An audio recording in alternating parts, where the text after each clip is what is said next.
आज की वीडियो हम सीखेंगे कि किसी इलेक्ट्रिकल कंडक्टर के अंदर या किसी चालक के अंदर धारा प्रवाह होती है, फ्लो होती है या फिर कुछ और होता है। बेसिक समझने की कोशिश करेंगे। इस वीडियो को देखने के बाद आपका नज़रिया बदलने वाला है, इसलिए इस वीडियो को लास्ट तक जरूर देखिए।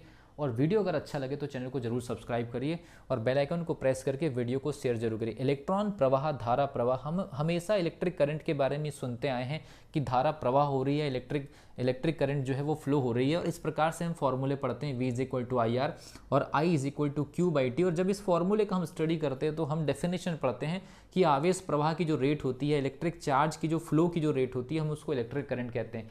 लेकिन फिजिकली क्या किसी इलेक्ट्रिकल कंडक्टर में सच में कोई आवेश या सच में कोई इलेक्ट्रिकल चार्ज फ्लो होता है क्या? तो एक्चुअल रियल मैकेनिज्म समझने की कोशिश करते हैं। सबसे पहली चीज, मान लीजिए कि इलेक्ट्रिकल कंडक्टर है और ये इलेक्ट्रिकल जो कंडक्टर है अनकाउंटेबल नंबर ऑफ एटम से बना होता है। वो हाई वोल्टेज और लो वोल्टेज या उच्च विभव या निम्न विभव के कनेक्शन में जैसे ही आता है तो उसके अंदर एक प्रोसेस होती है उन एटम्स के अंदर आयोनाइजेशन की। और आयोनाइजेशन की वजह से V1 और V2 जब दोनों के दोनों कनेक्शन में आते हैं तो यहाँ पर जो हाई वोल्टेज इफेक्ट की वजह से जो एनर्जी ट्रांसफर होती है इलेक्ट्रिकल कंडक्टर के एटम्स के अंदर, वो एनर्जी जो है या तो वो वेव फॉर्म में जा सकती है या फिर स्ट्रेट लाइन डायरेक्शन में भी जा सकती है। तो वो जो एनर्जी वेव फॉर्म में जाती है उन एटम्स के अंदर और उन एटम्स के अंदर जो कक्षाओं में इलेक्ट्रॉन होते हैं उनको मुक्त करने का काम करती है। तो एनर्जी का जो मेन रोल है वो V1 और V2 की वजह से, उच्च विभव और निम्न विभव की वजह से एटम्स के अंदर प्रवेश कर रहे हैं। एटम्स के अंदर केमिस्ट्री के कॉन्सेप्ट के अकॉर्डिंग कक्षाओं से इलेक्ट्रॉन्स के बाहर आने की प्रोसेस होगी। लेकिन हमारे इलेक्ट्रिक करंट के फ्लो होने की जो डेफिनेशन ये कहती है कि उच्च विभव से लेकर के निम्न विभव के बीच में कोई आवेश या कोई चार्ज जो है वो फ्लो होता है, जिसको हम इलेक्ट्रिक करंट कहते हैं। हम इस फ्लो होने के तरीके को समझने की कोशिश करते हैं कि एक्चुअल रियल प्रैक्टिस में क्या होता होगा, उसको इमेजिन करने की कोशिश कर रहे हैं इस डायग्राम के अंदर से। तो याद रखिए, जब ये एनर्जी यहाँ से पास हो रही होगी तो एटम के अंदर से कुछ इलेक्ट्रॉन जो फ्री होंगे, इस प्रकार से सरफेस पर आएंगे। याद रखिए, इलेक्ट्रॉन फ्री होंगे तभी तो विद्युत धारा जो है फ्लो होगी। तो इलेक्ट्रॉन जब फ्री होंगे सरफेस पर आएंगे। याद रखिए, इलेक्ट्रॉन जो है जब इन एटम्स के बीच में गति करते हैं तो उनके पास में एक ड्रिफ्ट वेलोसिटी होती है और जो कि बहुत कम होती है। और ड्रिफ्ट वेलोसिटी की सहायता से एक स्थान से दूसरे स्थान इलेक्ट्रिक करंट को पहुंचाया नहीं जा सकता। तो फिर एक चीज़ तो समझ में आ गई आपको कि इलेक्ट्रॉन का जो फ्लो है जितनी स्पीड से एक पॉइंट से लेकर दूसरे पॉइंट तक इलेक्ट्रिक करंट का इफेक्ट पहुंचता है, उतने फ्लो के साथ या उतनी स्पीड के साथ तो इलेक्ट्रॉन नहीं पहुंच सकता। इससे ये बात क्लियर हो जाती है। ठीक है।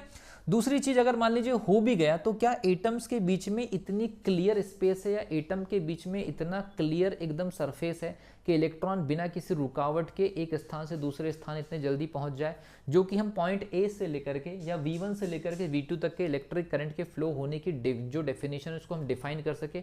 नहीं। इसका मतलब क्या है?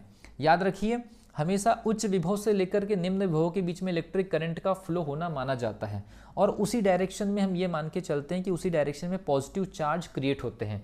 कई बार ये लिखा जाता है बुक्स में, एनसीईआरटी की किताबों में भी लिखा होगा कि उच्च विभव से लेकर के निम्न विभव की तरफ धनावेश फ्लो होते हैं। तो धनावेश तो अपने आप में एक परमाणु होते हैं और वो अपने आप में एक ठोस अवस्था में है, तो वो भी फ्लो नहीं होते हैं। तो याद रखिए, धनावेश बनते हैं, उसको फ्लो होने की जगह बनने की प्रक्रिया अगर कहा जाए तो ज़्यादा वो जो है सेटिस्फाइंग पॉइंट होगा। तो उच्च विभव से लेकर के निम्न विभव की तरफ धनावेश बनते हैं और उच्च विभव से लेकर के निम्न विभव की तरफ जब धनावेश बनते हैं तो उसी सेम टाइमिंग में इलेक्ट्रॉन जो है वो क्या होते हैं, वहां से निकलते हैं, मतलब एटम से बाहर आते हैं। धनावेशित वाले जो परमाणु होते हैं उनसे बाहर आते हैं और वो जो इलेक्ट्रॉन है निगेटिवली चार्ज होने की वजह से वो हाई वोल्टेज की तरफ मूव करने लगते हैं। इसलिए कहा जाता है कि ये जो उच्च विभव की तरफ इलेक्ट्रॉन फ्लो होते हैं और निम्न विभव की तरफ धनावेश फ्लो होते हैं, जबकि एक्चुअल रियल प्रैक्टिस में ये दोनों के दोनों फ्लो नहीं हो रहे, दोनों के दोनों क्रिएट हो रहे, दोनों के दोनों बन रहे हैं। इसलिए विद्युत धारा जो है इलेक्ट्रॉन का एक प्रकार से परमाणु से उत्सर्जन के साथ में उच्च विभव की तरफ गमन है और धनावेश का या परमाणु का धनावेशित होना उच्च विभव से निम्न विभव की तरफ है। साथ में फिर बात यह आती है, क्योंकि जब इलेक्ट्रिक करंट फ्लो होती है तो केवल कुछ छोटे मोटे नंबर्स में इलेक्ट्रॉन फ्लो नहीं होते, करोड़ों अरबों के नंबर्स में इलेक्ट्रॉन फ्लो होते हैं। इसलिए कई बार ऐसा कहा जाता है, जो डेफिनेशन होती है इलेक्ट्रिक करंट के डिस्प्लेसमेंट की जो डेफिनेशन होती है कि एक पूरी की पूरी जो डिस्क है एक पूरी की पूरी जो डिस्क है वो शिफ्ट हो जाती है, एक पूरी की पूरी जो डिस्क है एक पॉइंट से लेकर के दूसरे पॉइंट तक के शिफ्ट हो गई है, ऐसा माना जाता है। इसलिए हम ये बोलते हैं कि जो इलेक्ट्रिक करंट है वो बहुत सारे आवेशों का या बहुत सारे इलेक्ट्रॉनों का एक स्थान से दूसरे स्थान पर प्रतिकर्षण प्रभाव है। तो इसलिए कई बार कॉम्पिटिटिव एग्जामिनेशन में पूछा जाता है कि जो इलेक्ट्रिक करंट क्या है, क्या अट्रैक्टिव इफेक्ट है या फिर आपका प्रतिकर्षण प्रभाव है। तो याद रखिए इलेक्ट्रॉनों का प्रतिकर्षण प्रभाव को भी हम विद्युत धारा कहते हैं।